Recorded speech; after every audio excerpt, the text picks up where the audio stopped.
অহা 12, 13, 14 এই 3টা দিনত আমাৰ চিৰাং জিলাত পালছ পলিঅ' অভিযান আৰম্ভ হ'ব।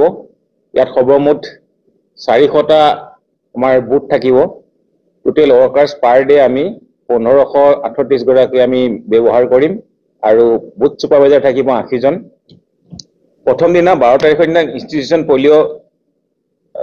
হ'ব পলিঅ' চানডে বুলি কোৱা হৈছে। তাতে আমি 60% আমি কভাৰ কৰিম আৰু 13-14 তাৰিখে হাউচ টু হাউচ যাব আৰু তাতে আমি 40% কভাৰ কৰি এই 3 দিনত 100% আমি যেটো আমাৰ টাৰ্গেট দিছে আমাৰ চিৰাং জিলাৰ কাৰণে 0 to 5 years যিখন চিলড্ৰেন আছে 60,246 গতিকে আমি টাৰ্গেটটো ফুলফিল কৰিবৰ কাৰণে আমি ইতিমধ্যে এটা প্ল্যান বনাইছো। আশা কৰিছো আমাৰ সকলো চিৰাঙৰ 0 to 5 yearsৰ আমাৰ যিখিনি চিলড্ৰেন আছে সকলোকে কভাৰ কৰক। ভাবিব নালাগে যে ভাৰতৰ পলিঅ' মুক্ত হৈছে যদিও আমাৰ নাইবেৰিং কাণ্ট্ৰি পাকিস্তান আৰু আফগানিস্তানত পলিঅ' এতিয়াও আছে, কেতিয়াবা মাইগ্ৰেট হ'ব পাৰে।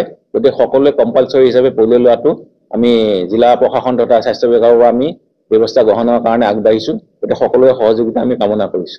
সেইটো ইতিমধ্যে প্ৰতি বছৰে আমি কৰোঁ। যিবিলাক বাছ ষ্টেণ্ড বা ষ্টেচন তাতো আমাৰ ট্ৰেনজিট বুথ থাকিব। তাতে গৈ পেলাই আমাৰ ৱৰ্কাৰে তাত ব্যৱস্থা ল'ব।